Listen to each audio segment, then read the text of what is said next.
Hello everyone and welcome to another Starcraft 2 replay. We're going to be going over a couple matches I played last night. I joined a tournament, so I had an opportunity to play a couple high-level players, and I thought I'd go over a couple of those games. So first is going to be my round 1 game versus Vivid Aftermath. He's a top 10 Master League player. His point total for this point of the season is somewhere I was never able to get to in Master League. Problem with bonus pool is that you kind of got to judge someone's point total based on how far into the season it is. Do we have sound here? Okay, we do. Alright, so spawning in the bottom left is my Protoss opponent Aftermath, and the top right is myself, Ketroc. So one thing I did get information on, right before we started the match, I checked his match history. In the last couple of games, he did that pressure that a lot of Protoss seem to favor versus Terran, like recently. And that's just chrono boosting out a Zealot and like 2 or 3 Stalkers to go along with your Mothership Core, and putting on some pressure with that. And I find I do quite well versus that. When it hits, it's kind of a micro battle, where I feel like I should be able to trade well, but I often don't because I'm not a great player. But the thing is, if his Mothership Core is being caught out of position here or wastes energy during this attack, it means when I come and push his expansion, he doesn't have the overcharge available, so I can actually kill him on the first blow. So I'm scouting with the first Marine. If I was going to like hardcore metagame him, I probably wouldn't have done this, just assuming he's going to do this pressure. And here comes the pressure: Mothership Core, Zealot, and 2 Stalkers getting chrono boosted out. So I could have had this Marine at home. It would have been a little bit better setup. So unfortunately, I was trying to get position here, like I normally do, but again, I probably should have metagamed him a little bit harder and just stayed at the top of my ramp. This guy is swinging around to check for a probe, but again, he's out of the action. So when he arrives, it's a Zealot, a Stalker, and a Mothership Core versus 2 Marines and a Marauder. It could have been 3 Marines.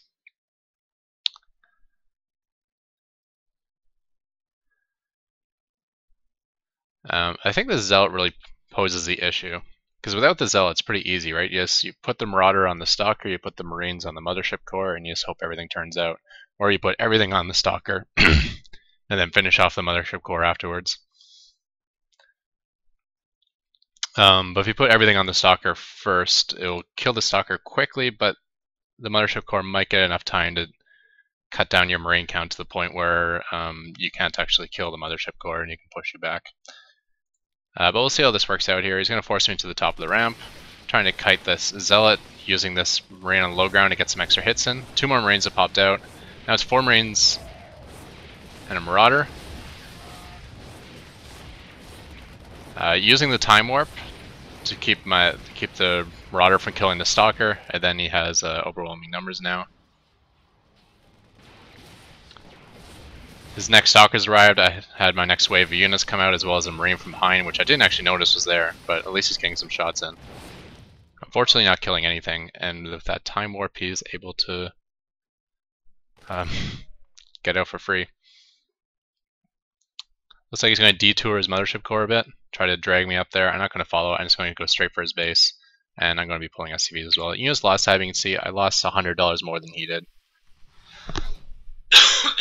So a successful attack, but again, he used a Time Warp, so I'm not afraid of. Ooh, has Stalker caught out position there. This one too, although I didn't lose any hit points. So I'm not afraid of an overcharge, which means I don't have to like hit and come back. I can actually hit and take this out right away. And since he was chrono boosting from 1 gateway and he was making an expansion at the same time, his follow-up army size isn't going to be too large, because he wasn't chronoing probe, so his economy is not huge, and he spent a 400 on Nexus.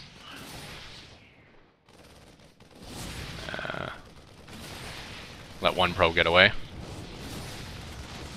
Mothership Core is down. I don't think it was anywhere near having enough for overcharge anyways, so it didn't really matter.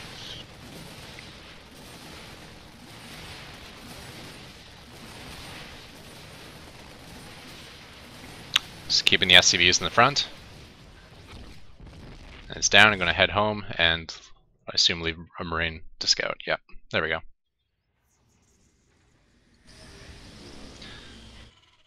So at the same time, ooh, I only got 1 in gas here. That's a problem. There we go, 3 in gas. Get my starport production going.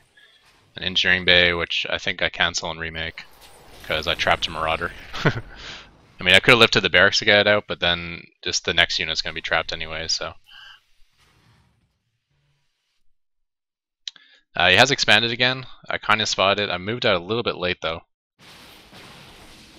By the time I arrive, he's going to have an overcharge, and he's going to have a complete nexus. So that's unfortunate.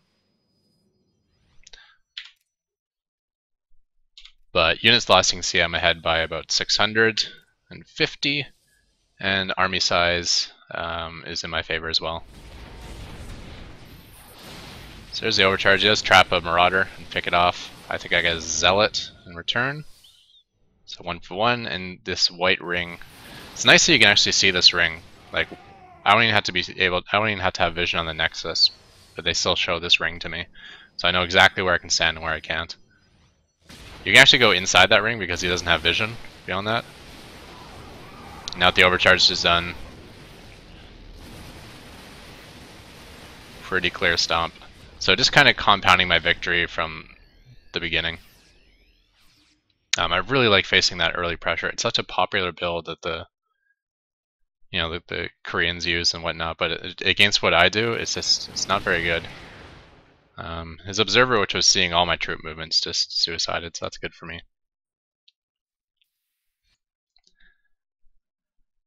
At this point, just kind of scooting around, looking for extra bases, looking for proxy pylons. I should probably scoot into this space sometime to look for proxies. I might have been able to actually push him for the victory. I didn't know this, but he only had 1 sentry and it had no energy after he lost this little battle here, so I could have actually pushed right up the ramp. But if he just warps in 1 sentry, he can cut you off and kill like $300, $400 worth of army. So I never usually take that risk. In theory, I say, like, as long as I prevent his expo, I'll always win. But that hasn't been true of late, so maybe I should try some more aggressive movements. So factory catches the fact that he's expanding again, and I'm moving out once more. Army discrepancy is even more in my favor now. Even though we've both been on 1 base, he's been losing more, and then of course I get the mules to oversaturate my base, where he doesn't get to oversaturate his. I ate some huge storms on the way in, but it was just 2. And with 4 medevacs, it's going to be okay. Picking up 1 immortal, then falling back.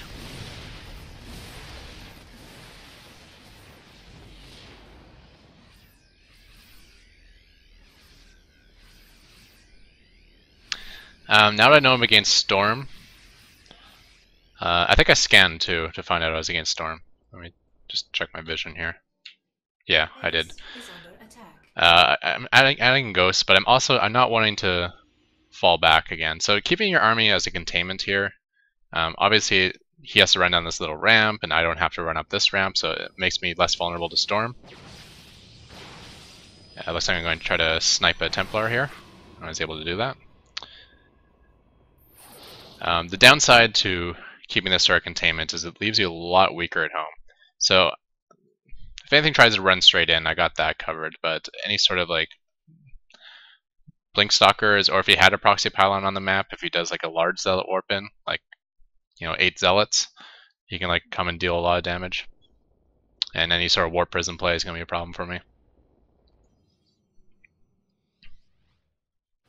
Might be an idea to keep a small contingent at home. I'm not really sure.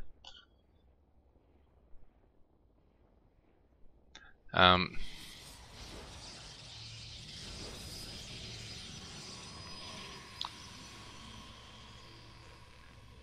do know he's running low on stuff though, so like he can't really afford to go another tech path on top of this, but he can afford to make a warp prism. I wouldn't expect to see something like Blink and a bunch of stalkers though.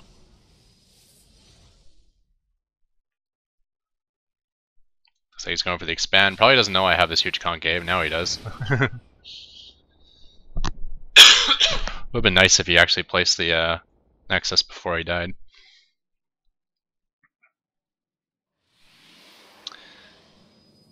And I believe when he does push down this ramp, I'm not looking. I was trying to scan his base, but then I accidentally hit the key for mule instead of scan, so like I was looking at my keyboard to hit escape and then hit scan again, and while that was happening, he was pushing down the ramp, so I missed the golden opportunity for an EMP. I'll slow it down here though. So he's able to get down the ramp and get a couple good storms, but then I got some good EMPs to follow it up, and it's just the army size discrepancy, and he has no splash damage after those couple storms. So a couple okay storms, but I had a good concave to negate a lot of that damage, and then I was able to pepper him with the EMPs, which just kind of ended his army. And that was GG. So kind of just a solid game from start to finish against a pretty high level Protoss opponent, and a little bit of metagaming as I kind of knew what he was up to. Although I didn't really use that metagame to my advantage much. I didn't keep my units at home to protect against that pressure or keep them at the top of the ramp. And I guess I already knew the follow-up. Whenever they do that pressure, you just go straight for the Nexus kill.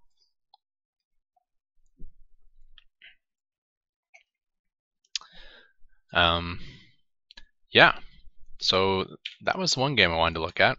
Now let's see if we can find the other one. I'm not sure if I'm going to split up this video into two or not, so in case I do, you know the drill, you know, thumbs up link and all that nonsense.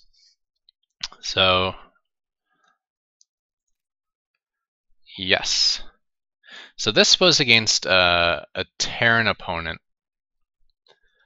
who was playing on a Smurf account. I can tell because like he only played like 6 ladder matches. He was very adamant about having the game set to where no match history was recorded.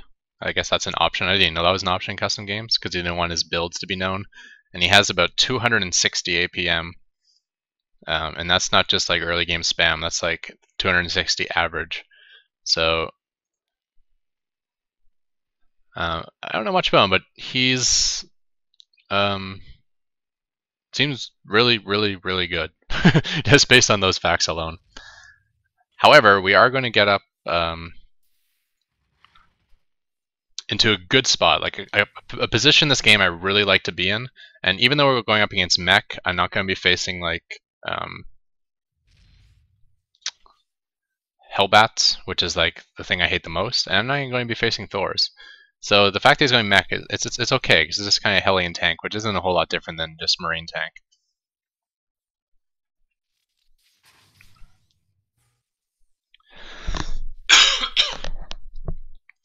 So scouting typical gas and barracks timing. And we're going to head out. I like to tap this tower just for the sake of tapping it and then hiding here. This is my hiding spot. It's outside the range of the tower, and I think it's a little less likely to get caught here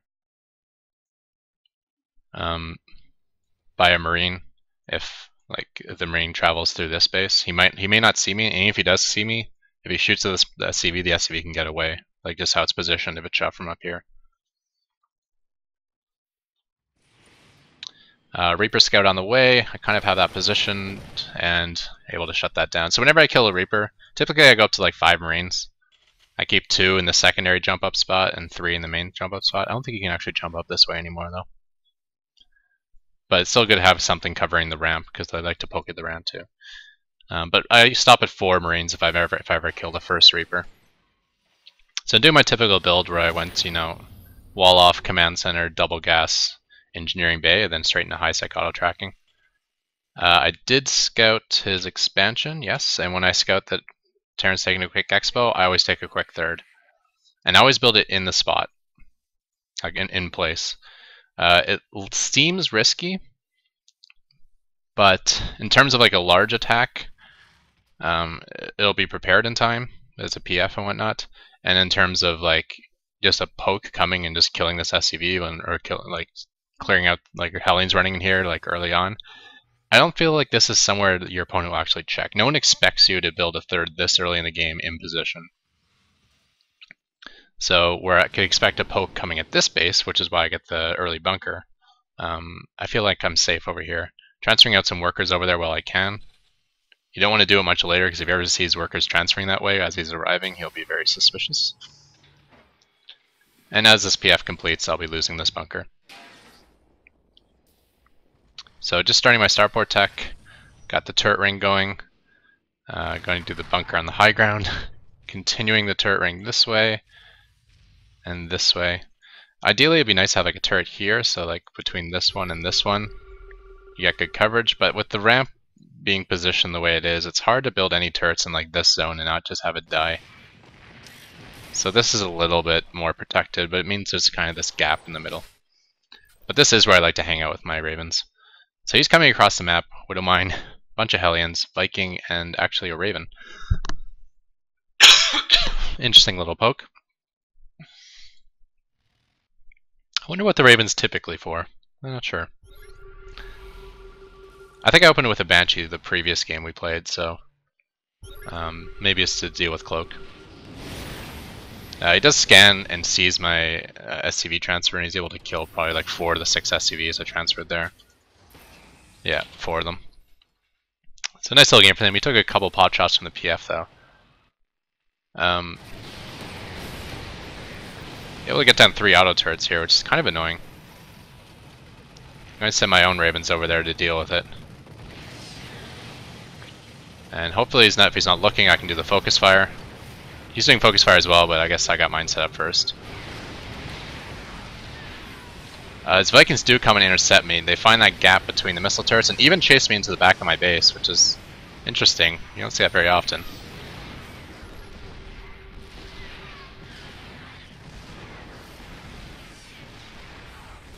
Hope my voice volume is high enough. I know replays can get loud sometimes. Being a little bit frustrating with those Vikings.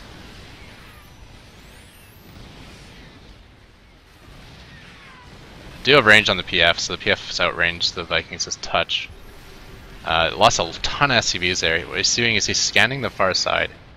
He's being really smart about it. Siege tanks, you gotta get them in absolutely perfect position to hit these SCVs on the far side, because you know that this is a width of 5, and the distance from the PF to the tanks is a width of 7.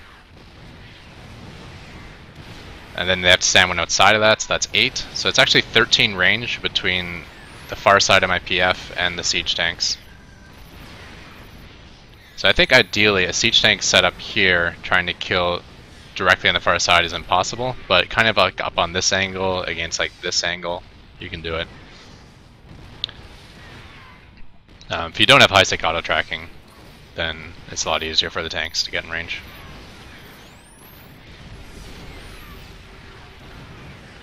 Blowing up 3 more tanks. I'm trying to continue my Raven pressure, but like having gotten my 3rd up first, it's not okay. I probably should have rewound. Let's actually rewind. Let's go back to as this pressure is arriving. Right here looks good. So as this pressure is arriving, we're going to look at the stats. We're even in harvesters, but I'm building 3 at a time. You know, once I actually start using this. He's just morphing his 3rd orbital. Doesn't have it in place yet. And I'm feeling in a pretty good spot. This is kind of a place where I always want to be. I took my natural. I want to get to 3 base before my opponent. So if I don't get my natural before my opponent, like if he takes a quick natural as well, then I take a very fast 3rd. And all of a sudden, like I got, if you look at the gas income, it's 720 over 480. And the minerals aren't too important to me, so the lack of orbitals and having equal harvesters isn't a big deal, though I expect my harvester count to get a little bit higher soon. So kind of a good spot. Nothing super dangerous happened. However, back here I am losing lots of SCVs. Again, minerals aren't huge for me, but it's even getting difficult to keep that PF alive. It keeps dropping into the red. It's another 3 to kill 2. They weren't close enough together, unfortunately, so that only took 2 splashes of 25 instead of 2 splashes of 50. And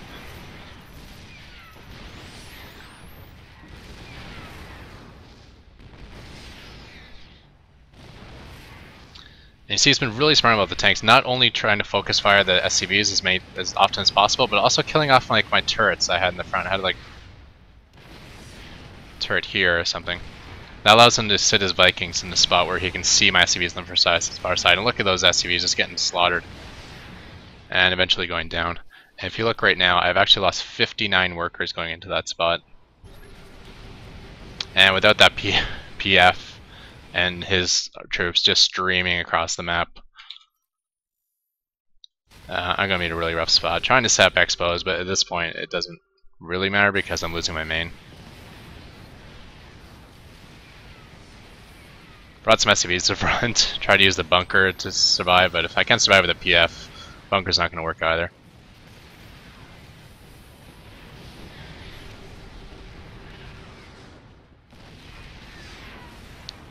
Between the scans and the Vikings, he's getting a lot of vision. Maybe building like a missile turret here would have made sense, because I know he's going to be pushing in and those Vikings are going to be an issue for my Ravens. I mean, I guess there's still a chance like I might get to that. I might get my Raven count high enough to where all of a sudden I'm generating more Seeker missile energy than he's generating siege tanks, and I can eventually push him back. There I kind of went for it. I saw like 4 tanks in siege mode and I just threw down all my auto turrets. But then by the time I threw them down, he 2 tanks were outside of siege mode, which makes them a lot better versus auto turrets. And also I couldn't throw down as many auto turrets as I thought I could. With this many Ravens, I was actually only able to throw down like 5.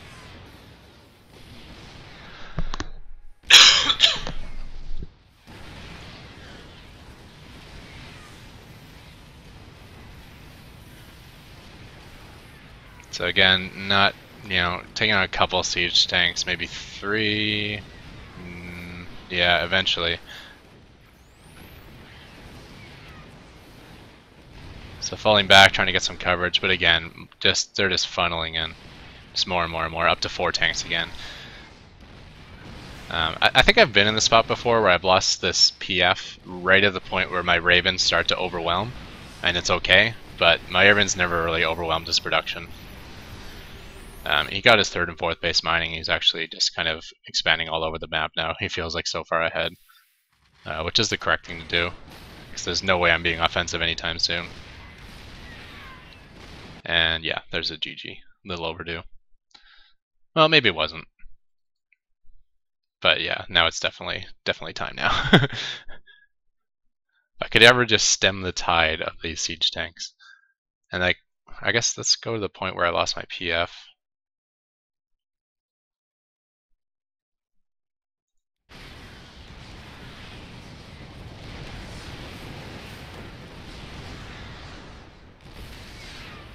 Yeah, so just transferred some more workers. So he blows away the SCVs repairing it. I try to pull more, it's not in time. But you can see, I am up to 12 Ravens.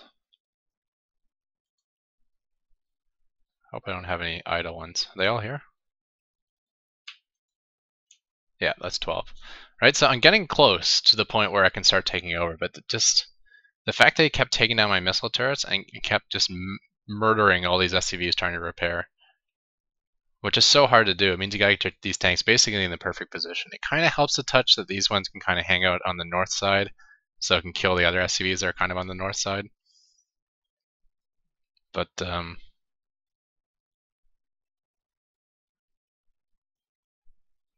I guess in my head, you kind of think of like the minerals are here, the PF is here, the army is here. You kind of think of it in that horizontal fashion. So you should have all your SCVs here repairing. And even though it could get annoying with accidentally pulling guys off gas, it might have been better to keep all my SCVs like in this zone repairing. Because I think down in this corner it would have been safe from these tanks. I don't know though. It's it's tough. At least it would force him to get perfect positioning against a PF that has high sec auto tracking, and he's probably not used to playing a PF with high sec auto tracking. So if he steps one step too close and then hits siege mode, then it's going to die to the PF before it can unsiege and move back, assuming he moves too close.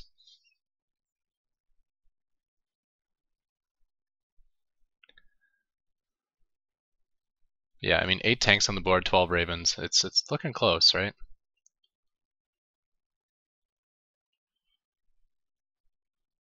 So stabilize this, take down this tank count. These things are turning into PFs during that time. Maybe I can establish 5 bases. Oh man, there's an auto turret up here again.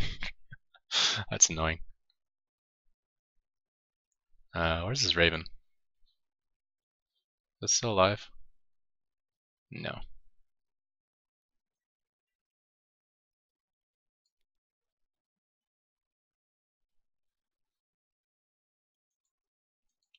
Oh yeah, I died flying in with this Raven. So you can't actually see how many kills this thing got, because the kill count's on the Raven, and the Raven's dead. So we'll never know.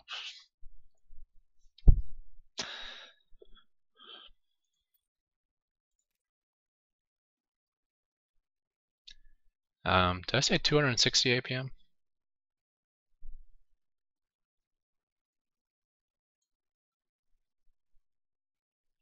Maybe it was at a certain point in the replay I looked at. Or maybe I was looking at current. Whatever. I mean, 200 APM is still pretty damn high too.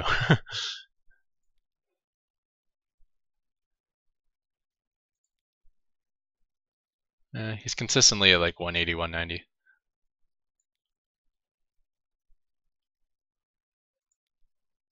Yeah.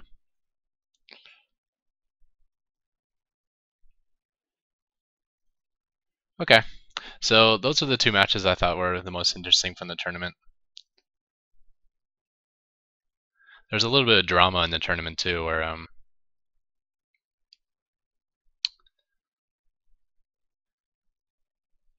my opponent messaged me. And he said, "Are you ready for your next match?" Right? But I had a bunch of windows open, and he had the same clan tag as my last opponent. So I thought it was just my last opponent, so I quickly closed it. And as I closed it, I realized, oh shit, that was my next opponent.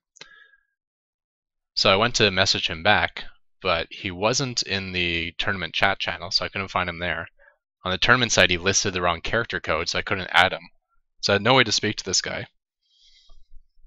So I messaged him on the tournament site. I don't get a reply there. And then I realized he marked on the tournament site that he won by disqualification and moved on to the next match and started playing the next opponent. So I'm like, well, shit. I mean, that's not fair. So I contact the admin, like just wanting him to like come back and play me for that round. The admin, I guess, got pissed off about the whole thing that he wasn't in channel and never contacted him before taking the win. So he disqualified him and gave me the win. And I was actually pushing for, us, because I wanted to play him, right? I don't want to take a free win. But the tournament admin's like, nope, screw it. Not in channel, disqualified. Those power hungry kids.